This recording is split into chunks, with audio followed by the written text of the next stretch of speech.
my deepest gratitude and faith. In your loving presence, I know that I am safe. Thank you for your grace,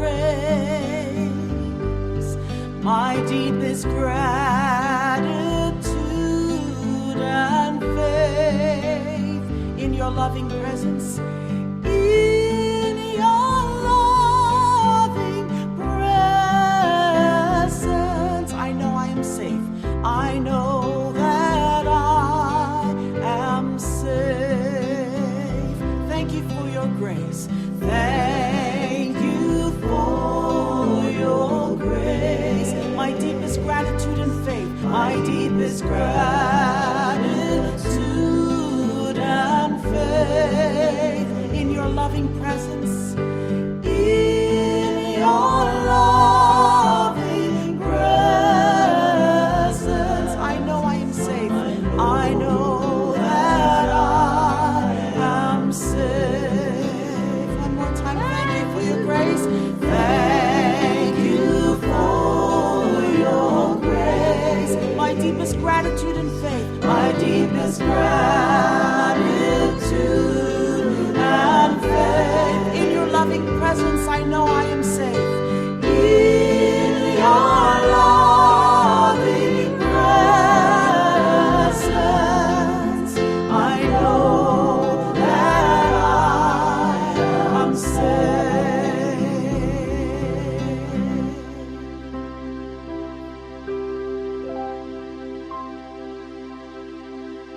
Thank you, Deidrey.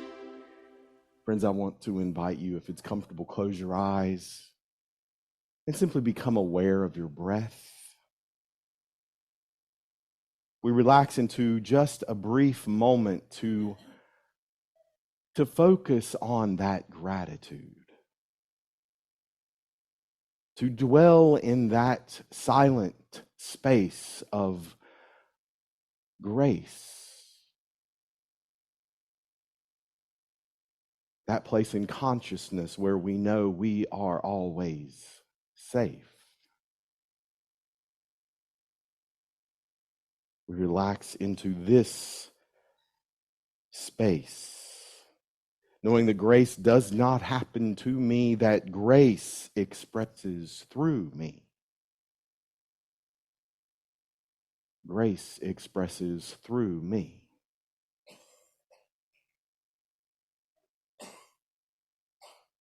And so with gratitude, we pause,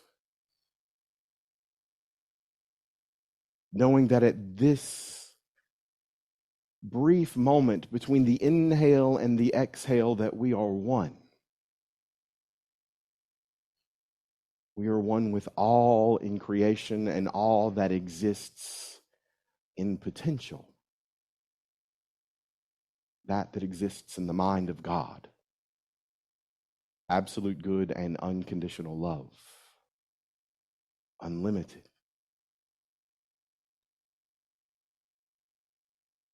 And so we pause for just a moment, knowing we are safe.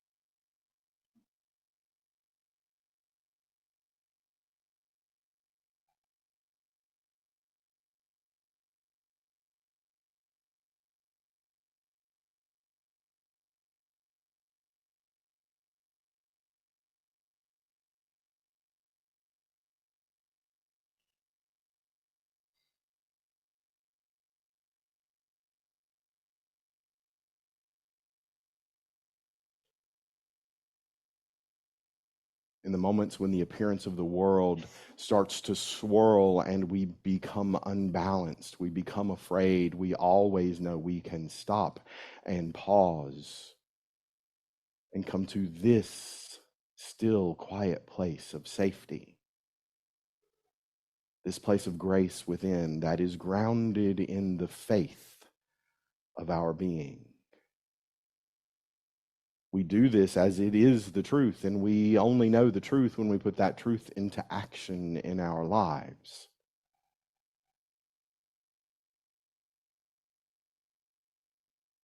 So we come forth now in this moment. We bring our awareness back to this place and this time, grounded in faith, knowing that we are the presence of grace here and now. And so it is, and so we let it be.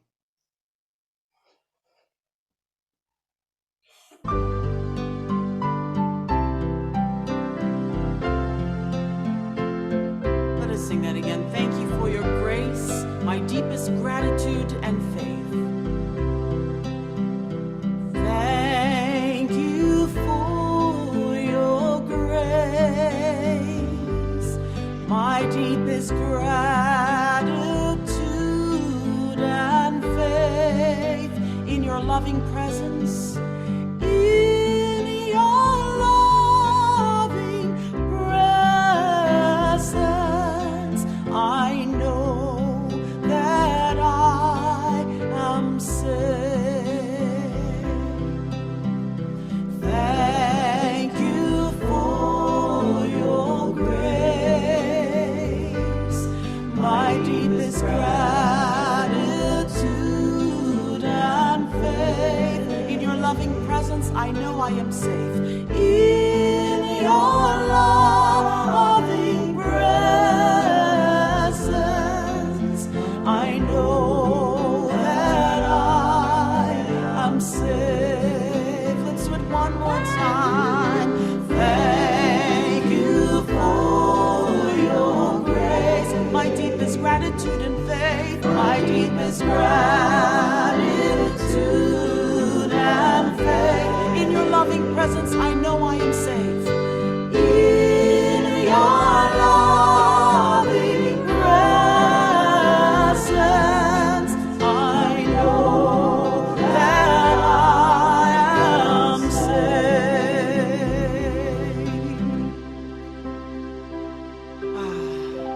And as we prepare to receive Rev. Todd's message, this is a wonderful reminder of who we are.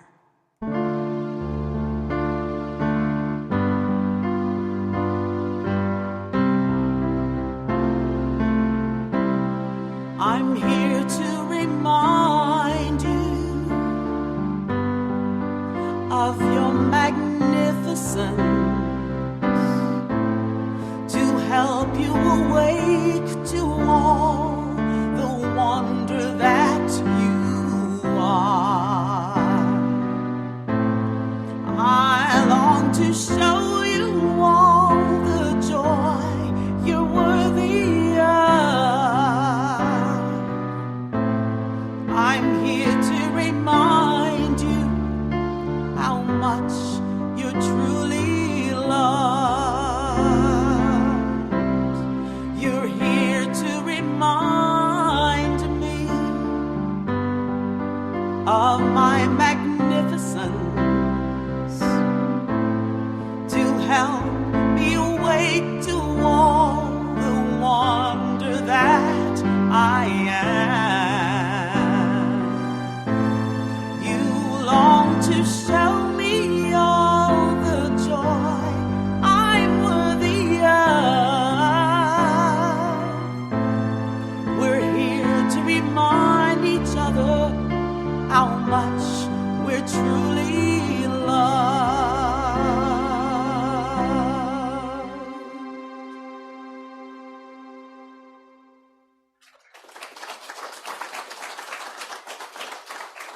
Thank you, Deidrey. Oh, friends.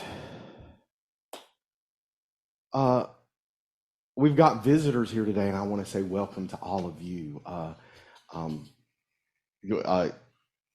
Devra and your husband's name just went right on my head. I was thinking about it. We're welcome. We're glad you're back. They're visiting us from, you moved to Wake Forest, right? Yeah, so they're in Wake Forest now. Diane's visiting for the first time. Joanna's parents are with us. Our kids are with us. We're so delighted that everybody's here today. Friday night we had game night. It's been a full weekend. We had Friday night, we had game night, and then yesterday Kay came and helped me set up, and then Kath and Susie came and helped me break down, and we had a table up at the Pride Festival in downtown Moorhead. The third annual Pride Festival in Carteret County. It was not overwhelmingly attended. Not like there wasn't anything else happening in town this weekend. But there were no. That's right, because like there were no protesters. There were no protesters, which is exciting and wonderful. So Pride happened. It happens in June because this is Gay Pride Month. And so we were there to promote Crystal Coast Unity because we are a welcoming and affirming community. Now, there are some churches that are welcoming. They say we're welcoming and that you're welcome to come in and you're welcome to tithe, but you're not welcome to step into service. You're not welcome to sit on committees. You're not, there's a whole lot of barriers that they put up. But here, your whole authentic self is welcome. All of you are welcome here, and all of you is welcome here. Because that's what we're called to do. This talk today, honest to God, it's about honesty, it's about authenticity, it's about showing up as who we're called to be the expression of grace in the world to everyone we meet. Because we are called more than anything else to love one another. Yes? We're called to love one another. This quote came up, and I know that many of you love Brene Brown like I do. Authenticity is the daily practice of letting go of who you think you're supposed to be and embrace who you are. That can be a lifelong journey for some of us, yes? I know you're all tired of hearing about it, but it took me a long time to admit that who I'm called to be is a congregational minister. We have to hold the truth and the light for everyone that we are going to accept who they are called to be in this world. And there's a lot of stuff that shows up. I don't know if you've ever noticed the things that show up that tell you that you should be the way we want you to be.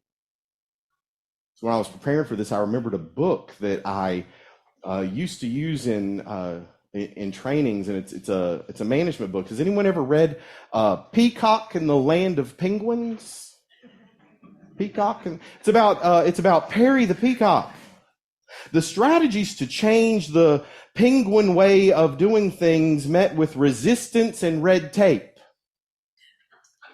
Their ideas and efforts were discounted and dismissed. Their questions of why were answered with, "This is the way we've always done things here." You know me, that's one of my favorite reasons to say, then it's time to change, right? Their exotic birds learned through painful experience that the culture of the land was deeply entrenched. The structures and systems were rigid and unbending. Policies and procedures ensured the continuity of the penguin practices. It eventually became clear that individual efforts at persuasion and influence were foolish and futile in the face of such long-standing tradition and structure. The exotic birds realized that the penguin ways had developed over many years and would not change easily or soon. Boy, did that remind me of my life. Because I never thought I could be a minister. It's one of the reasons I ran from it, was because the God that I was taught to believe in didn't love people like me. Didn't love people like me. And there were lots of people to remind me of why that is. A lot of them would sit at home and watch the 700 Club. Y'all remember that? It's still on. Oh yeah, it's still on. Its founder, Pat Robinson, transitioned. He moved on to his next great adventure in spirit.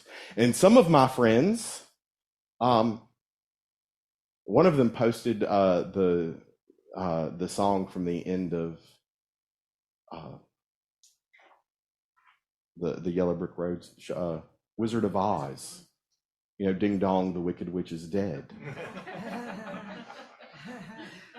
And I struggled with that a little bit because, you know, quite honestly, you know, Pat Robertson did a lot to create division in the country. And one of my first spiritual teachers, Hunter, wrote this: "In the sudden awakening that is possible at death, may his heart open. May he grieve his missed opportunities for love, and may he take upon himself the cloud of hate he poured into the world, and thereby be redeemed." May we all be the presence of grace and hope that we become redeemed and realize all those places where we missed out on being loved and being the presence of love. Being the presence of love.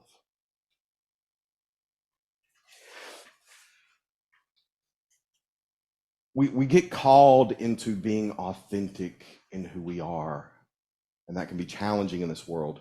But Ephesians chapter 4, verse 25 says, "Therefore, each of you must put off falsehood and speak truthfully to your neighbor, for we are all members of one body."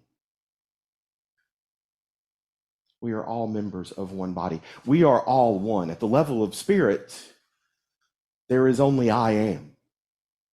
There's only I am. And at this level of our humanness, right, we are an individualized expression of that I am. So at the level of spirit, there's only oneness. And so at the level of spirit, every time someone presents you with a dishonesty,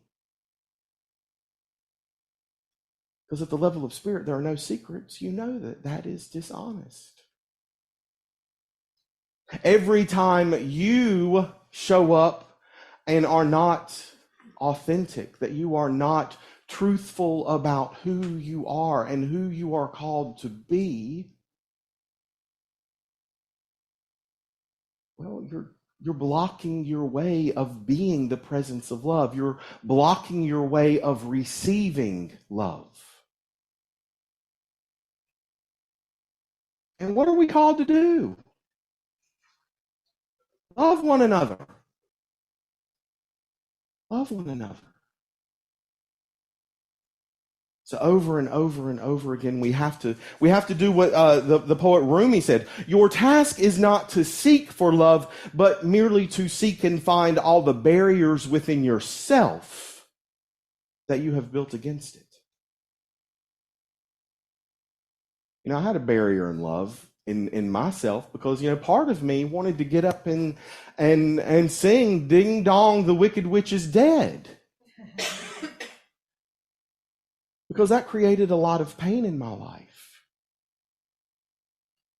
Those messages of division, those ideas that someone else in this incredible playground of life might be less than. Right? And we're supposed to judge with righteous judgment. Righteous judgment means that every person we see, we recognize as the Christ of their being.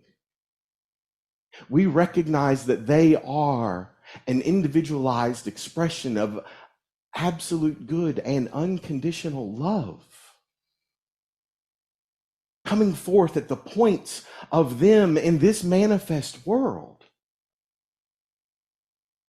And anything in us that stops us from seeing that, that's the block we get to release. Right, so we stay grounded in our faith. Those of you who don't know that, you know, dark blue is our faith, light blue is our imagination, because sometimes we have to imagine that people really are the truth of who they are, because in our conscious mind, our you know, lowercase m mind, that part which is the ego of us, we want to judge, we want to dislike, maybe even hate some people.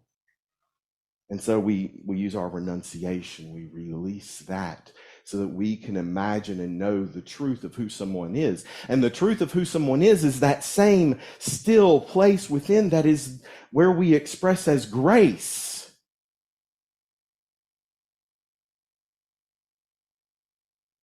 Because we're called to love one another. Because you're magnificent. You are magnificent. You're magnificent. Turn to somebody and say, you are magnificent. You are magnificent. You are magnificent. You are magnificent. And now, whew. Now, I want you to take your hands and I want you to place them over your heart chakra. And I want you to claim it. I am magnificent. I am magnificent. I am magnificent. I am magnificent. This is the truth of who you are. And when you know the truth, do you know that truth? Do you know that truth? Then you must put that truth into action in your life.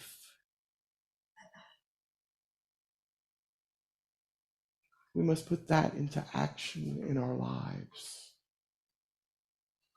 We hold the truth that everyone is magnificent, and we don't get to be penguins and tell them that they're too colorful, that their way is wrong, that they should be this way. We don't get to look at people and say, well, according to my thoughts, this is how you should be. Has anybody ever done that? Anybody ever done that? Anybody ever done that to you? We offer them grace. Let's step into that place of forgiveness. Because as long as we hold that against them, that's that barrier. That's that wall that we are putting up that is going to stop us from experiencing absolute good and unconditional love. From claiming our good, from knowing the prosperity of our lives. Not prosperity, with a bank account running over, but prosperity of health and happiness and love and finances and relationships and every good thing. Because there is only one power and one presence, absolute good, unconditional love, active in my life and in the universe. And so we must know the truth. It is unlimited, and we are magnificent. And so it is, and so we let it be. I love you, friends.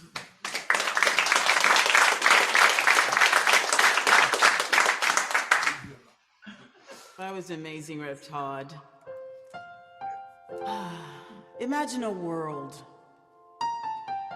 where we all live in integrity, where we see each other and not our differences, and not judged by our differences. Imagine a world with people of integrity, expressing all the truth within.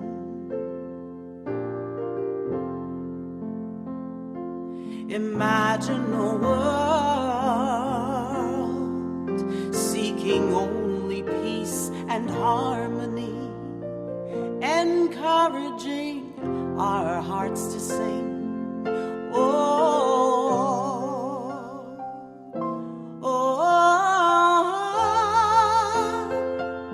It's already here. The world we seek is oh so clear. It's all about the choice to dare to see this world that turns to love and not to fear. This world is ours to live and share. Imagine a world expresses love and kindness and riches shared abundantly. Imagine a world where precious moments are timeless and all of us are blessed and free.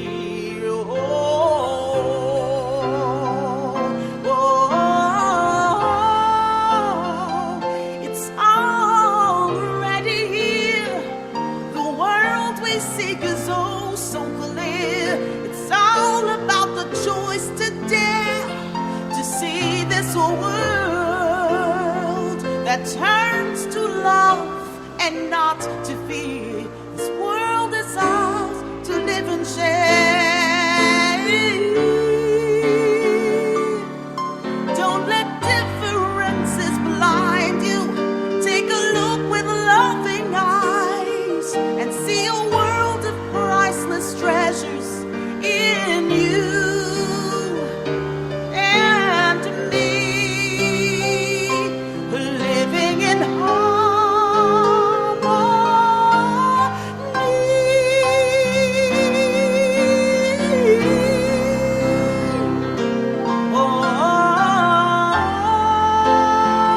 it's already here.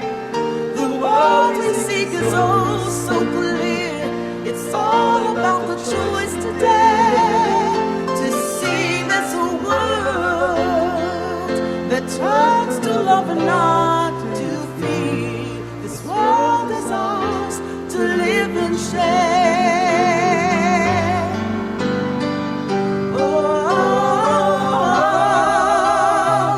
It's already here. The world we seek is oh so clear. It's all about the choice to dare to see this world that turns to love and not to fear. This world is ours to live and share.